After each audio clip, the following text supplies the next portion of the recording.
Sebentar ya, saya share screen dulu.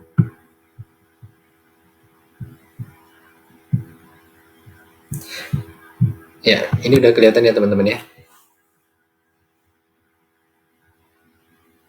Halo, sudah ya. Oke. Ya, jadi kita akan belajar terkait dengan budget bahan mentah ya. Kenapa di sini ditulisnya budget-budget karena terkait bahan mentah ini teman-teman itu ada 3 budget teman-teman yang kita buat. Yang pertama adalah budget terkait dengan unitnya, jumlah kebutuhannya, kuantitasnya ya. Nah, ini nanti akan ada hubungannya dengan jumlah unit produksi ya. Itu yang pertama, yaitu tentang terkait dengan unit atau kuantitasnya. Kemudian yang kedua adalah budget pembeliannya. Eh, Nah, budget pembeliannya. Jadi di sini nanti akan muncul yang namanya berapa sih jumlah pembelian yang kita lakukan, kuantitasnya dan harganya, ya. Kuantitas, harga, sehingga nanti kita juga dapat nominal rupiahnya atau nominal dolarnya, ya. Di sana adalah budget pembelian. Yang ketiga adalah budget biaya bahan mentah. Ini adalah estimasi COGS, teman-teman ya. Estimasi COGS, cuma ini yang terkait dengan bahan mentah. Kan kita tahu ya, COGS itu adalah persediaan awal ditambah penjualan dikurangi dengan persediaan akhir ya. Nah, di bagian ini kita akan melihat COGS tapi di bagian bahan mentah untuk proses produksinya ya. Untuk proses produksinya itu masuk ke sana. Jadi nanti bagaimana budget biaya bahan mentah itu kita akan pelajari ya. Jadi 3 ini ya. Jadi pertama adalah budget unit kebutuhannya atau kuantitasnya, yang kedua adalah budget pembeliannya. Di sana akan muncul nilai nominal rupiahnya, kemudian di sini di budget biaya bahan mentah, nah ini nanti akan muncul kuantitas sama nilai nominal rupiahnya juga, karena ini kaitannya nanti dengan income statement atau laporan laba rugi ya. Oke,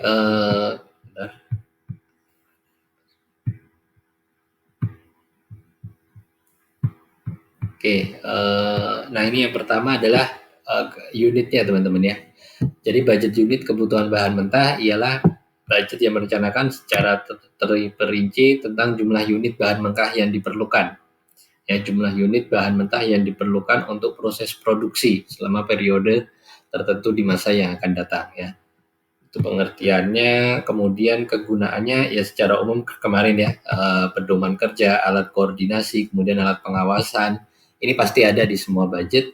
Nah, secara khususnya budget unit ini, budget kuantitas ini akan menentukan budget penjualan teman-teman ya. Kegunaannya adalah untuk dalam pembuatan budget budget pembelian bahan mentah ya. Itu fungsi khususnya ya.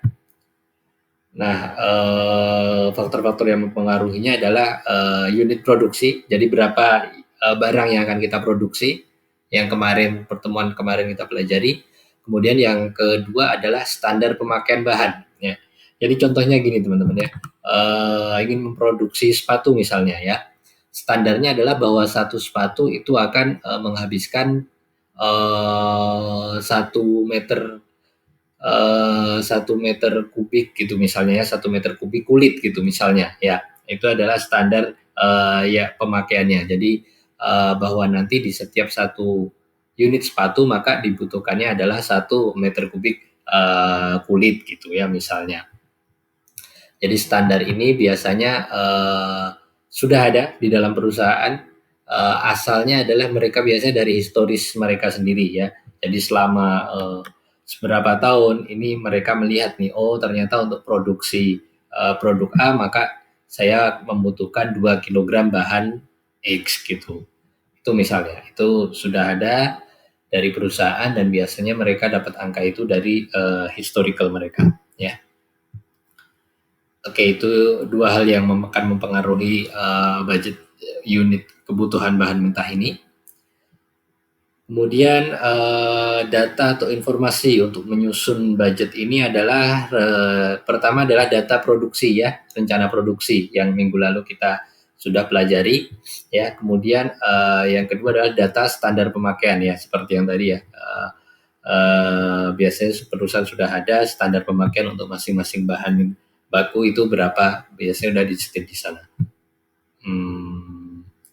Nah, ini metode datanya ada data historis, selama kurun waktu tertentu diambil rata-rata ya, itu biasa data historis misalnya ya. Kemudian yang kedua adalah data penelitian khusus. Jadi khusus dilakukan trial, dilakukan percobaan. Oh, saya misalnya membuat sepatu, benar nggak sih ini nanti satu sepatu ini akan menghabiskan 1 meter kubik kulit gitu. Jadi benar-benar dilakukan di suatu tempat ya, seperti penelitian gitu teman-teman, dan dilakukan di sana dan dilihat pada akhirnya berapa sih sebenarnya untuk membuat satu sepatu itu jumlah bahan baku kulitnya yang diperlukan misalnya seperti itu ya. Itu adalah data yang dari penelitian ya. Nah, ini kita masuk ke contoh teman-teman ya. Tolong diperhatikan ya di sini ya. Ini untuk waktunya ya. Produk A, kemudian waktunya Januari. Kita fokus di sini aja ya. Di produk A fokus Januari. Nah, rencana produksi ini adalah dari yang pertemuan kemarin teman-teman ya.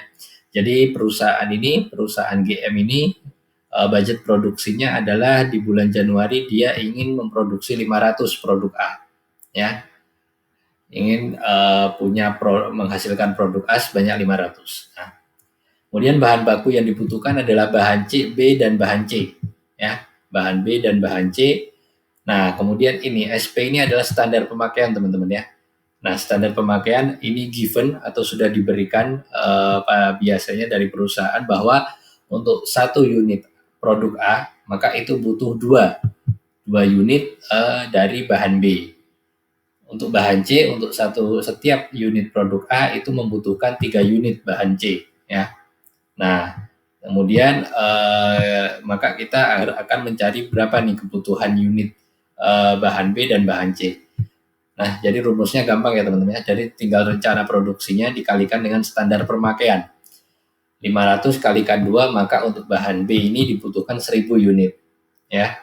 Nah, untuk bahan C, maka 500 dikalikan 3, ya, maka 1500 bahan C diperlukan seperti itu ya. Nah, ini untuk bulan-bulan berikutnya atau jangka waktu tertentu tinggal sama caranya gitu ya. Jadi berapa rencana produksinya dikalikan standar pemakaiannya, maka itulah kebutuhan bahan baku yang diperlukan untuk proses produksi. Sampai di sini ada pertanyaan?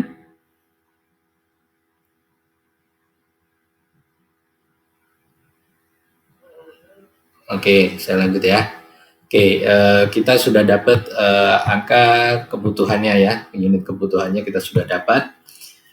Nah, bentuknya nggak ada format khusus ya, seperti ini oke, yang penting menggambarkan kebutuhan ini ya, jumlah kebutuhannya berapa yang kita butuhkan, setiap bahan bakunya. Nah, kita masuk ke budget pembelian teman-teman ya. Budget pembelian. Di sini nanti yang muncul adalah jumlah pembeliannya ya. Jumlah pembelian itu meliputi nanti kuantitas dan harganya. Kemudian waktu pembeliannya kapan, di bulan apa, di periode apa pembelian itu dilakukan. Ya, jadi budget pembelian isinya itu ya. Jumlah pembelian, kuantitas, harga, kemudian waktu pembelian dilakukan. Itu kemudian nah ini apabila bahan baku yang dibeli terlalu banyak, efeknya apa? Efeknya yang pertama adalah bahan baku tersebut menumpuk di gudang dan bisa menurunkan kualitasnya. Jadi ada bahan-bahan baku yang semakin lama disimpan itu kualitasnya semakin memburuk. Ya, itu adalah kerugiannya jika menyimpan bahan baku terlalu banyak atau terlalu besar. Yang kedua adalah lama waktu teman-teman ya, lama waktu. Jadi lama waktu dia berada di gudang. Apalagi kalau gudangnya menyewa ya, maka semakin lama biaya atau kos sewanya maka semakin besar ya. Nah, ini biaya penyimpanannya selain biaya sewa gudang, maka di sana kita pasti butuh yang namanya security ya, satpam, kemudian listrik ya, jika bahan bakunya adalah bahan baku yang harus berada pada suhu tertentu, maka AC atau suhu ruangannya harus dijaga, listriknya akan terlalu besar ya. Sehingga maka dibuatlah mengapa budget untuk pembelian bahan baku ini jangan sampai besar dan juga jangan sampai terlalu kecil ya. Kalau terlalu kecil efeknya adalah dia akan menghambat produksi. Saat ingin digunakan untuk produksi tidak ada bahannya. Nah, itu akan menghambat produksi. Jika sudah seperti itu, jika mau produksi nggak ada bahannya, maka pasti biasanya orang procurement-nya akan mencari bahan baku secepatnya. Kalau mencari bahan baku secepatnya, maka harganya biasanya akan mahal gitu ya. Jadi timbul biaya tambahan. Oleh sebab itu, maka di budget pembelian ini tidak boleh terlalu besar, tapi juga tidak boleh terlalu kecil ya. Jadi harus pas, disesuaikan dengan produksinya. Oleh sebab itu disesuaikan dengan budget yang pertama tadi, budget unit produksi tadi ya, budget unit yang dibutuhkan untuk bahan mentah tadi. Oke, kegunaannya secara khusus ini nanti akan menjadi dasar bagi budget biaya bahan mentah. Budget biaya bahan mentah adalah anggaran bahan mentah yang nantinya akan masuk di dalam income statement budget atau anggaran laba rugi ya. Untuk khususnya, kemudian faktor-faktor yang mempengaruhi ya terjelas. Yang pertama adalah budget unit kebutuhan bahan mentah, budget yang barusan kita pelajari. Kemudian hal kedua yang mempengaruhi adalah setup cost. Setup cost ini adalah biaya setiap kali ada pembelian. Jadi biasanya setiap kali ada pembelian, maka di sana biasanya ada biaya pengiriman ya. Biaya pengiriman, kemudian ada biaya transaksi misalnya. Jika biaya transaksi ini jika kita menggunakan letter of credit atau SKBDN ya, instrumen bank, maka itu biasanya dihitungnya setiap satu biayanya adalah per transaksi ya. Nah, itu yang dinamakan setup cost. Jadi biaya yang dikeluarkan untuk setiap satu kali pembelian ya. Kemudian yang ketiga, faktor yang mempengaruhi adalah biaya-biaya dan risiko yang harus ditanggung berhubungan dengan penyimpanan bahan mentah di gudang. Biaya dan risiko yang berhubungan dengan penyimpanan atas barang mentah yang kita beli tadi di gudangnya ya. Tadi sudah saya singgung ya. Itu kemudian yang keempat, fluktuasi harga bahan mentah ya. Kalau misalnya harga bahan mentah ini adalah sangat fluktuatif misalnya ya, contohnya bahan-bahan komoditas lah, sawit atau komoditas perkebunan itu sangat fluktuatif, maka juga bisa menjadikan pertimbangan bahwa mungkin perusahaan akan membeli dalam jumlah besar saat harganya rendah. Bisa aja seperti itu, nggak masalah ya, asal poin-poin yang pertama tadi, poin-poin yang ini tadi juga terpenuhi ya. Intinya yang paling efisien dan efektif yang mana ya. Kemudian yang mempengaruhi lagi ada tersediaan bahan mentah di pasar ya. Kemudian modal yang dimiliki perusahaan jelas. Kemudian kebijaksanaan perusahaan di bidang persediaan ya. Perusahaan bagaimana nih persediaannya, apakah mau dijaga dalam persentase berapa ya untuk persediaan akhir yang harus ada di gudang, itu mereka mau jaga seperti apa. Nah, itu harus sesuai dengan bahan mentah yang kita beli ya.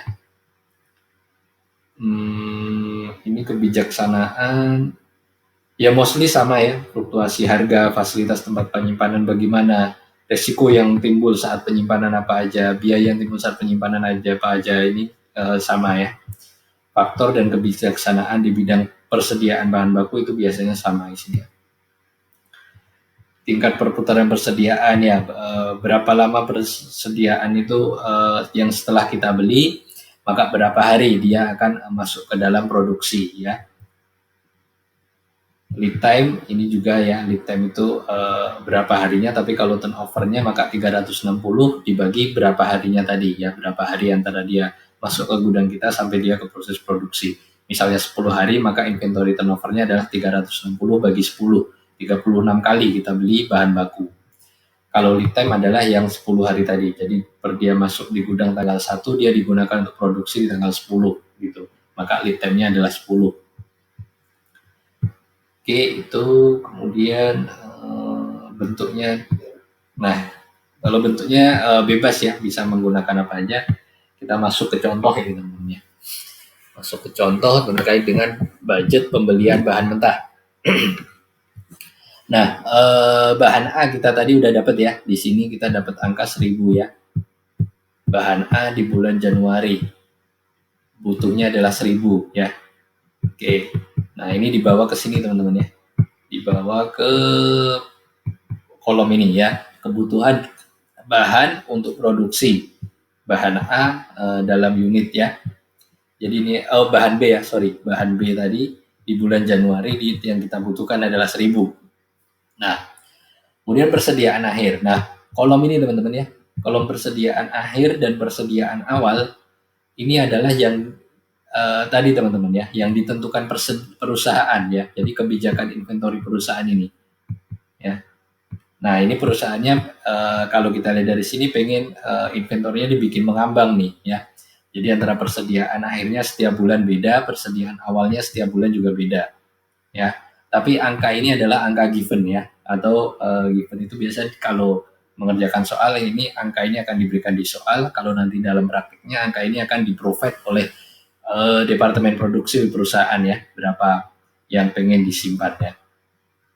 Oke, jadi kita punya budget tadi 1.000 bahan baku, kemudian kita punya kebijaksanaan perusahaan bahwa di setiap akhir periodenya dia di akhir periode Januari dia pengen menyimpan 100 unit bahan mentah ya. Sehingga jumlah kebutuhan totalnya itu adalah 1.000 ditambah 100. Jadi kebutuhan total kotornya adalah kebutuhan bahan bakunya ditambah persediaan akhir yang mau disimpan. Ya, itu kita dapat angka 1.100 dulu. Nah, kemudian persediaan awal atau bahan yang sudah ada di gudang kita pada bulan Januari ini adalah 75. Nah, dari sini kita baru dapat yang namanya budget pembelian, yaitu adalah unit yang harus kita beli berapa dan jumlah nominal rupiahnya berapa. Total kebutuhan kita ya 1.100, di gudang kita sudah ada 75, maka kita tinggal membeli 1.025. Di mana harga setiap satuannya adalah 25, maka secara nominal rupiah budget pembeliannya di bulan Januari ini adalah 25.625. Dan seperti itu ya, dan untuk ke bawahnya sama ya, bahan C juga itu sama ya. Intinya data ini kolom persediaan akhir dan kolom persediaan awal ini adalah given ya. Jadi persediaan akhir di bulan Januari itu akan menjadi persediaan awal di bulan Februari. Begitu juga persediaan akhir di bulan Februari menjadi persediaan awal di bulan Maret ya. Jadi makanya ini ada panah-panah ke sini ya. Karena persediaan akhir di suatu bulan itu maka akan menjadi persediaan awal di bulan berikutnya gitu ya. Jadi yang perlu kita cari hanya angka ini. Angka ini adalah budget unit bahan mentah ditambah persediaan akhirnya sama ini angka ini. Angka pembeliannya, unit pembeliannya, yaitu adalah total kebutuhan dikurangi persediaan awal. Ya, kemudian dikalikan harga 25, maka dapat yang namanya budget pembelian nominal rupiahnya. Oke, ada yang tanyakan teman-teman sampai di sini? Ya. 75-nya ini diberikan ya, Mbak. Angkanya diberikan ini. Ya, ini berasal dari kebijaksanaan perusahaan. Jadi perusahaan di bulan Januari itu sudah punya jumlah barang mentah di gudang sebanyak 75, yang mana asalnya ini pasti dari persediaan akhir di bulan Desember. Ya, jadi persediaan akhir di bulan Desember perusahaan secara policy atau prosedur dia menetapkan bahwa di akhir bulan Desember itu harus punya 75 unit bahan B. Nah, 75 unit bahan B di akhir Desember itu maka menjadi persediaan awal di bulan Januari ya, 75. Gimana? Paham? Oke. Ya. Ada lagi, teman-teman?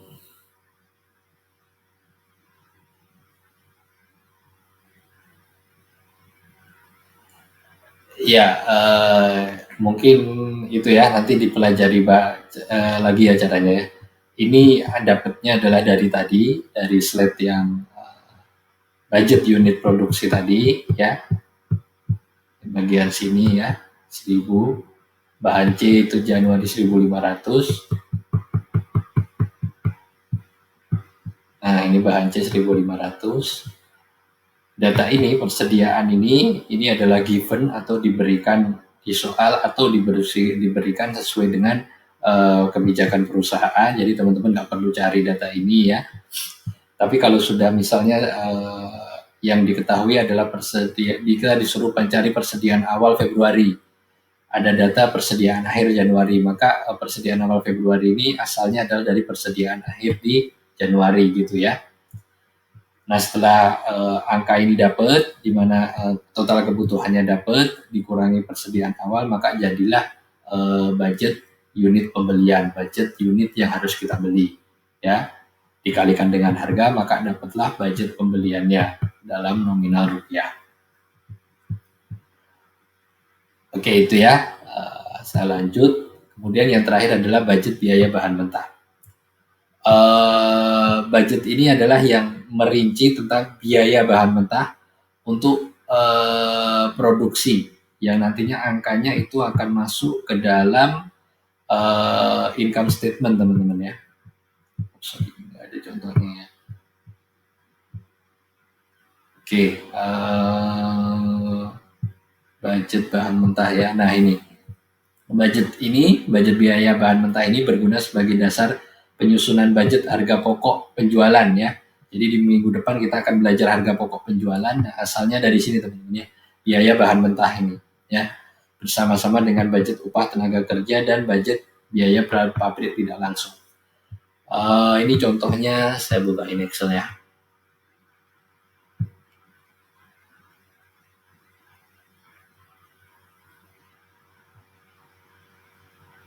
Sorry.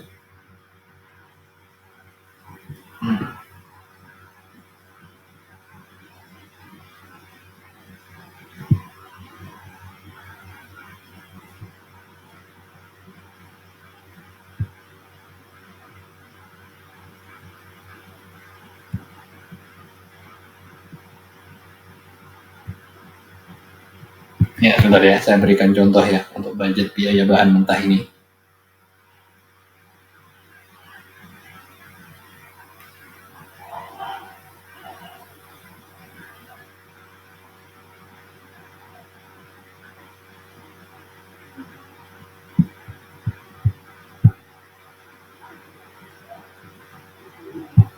Oh, udah enggak.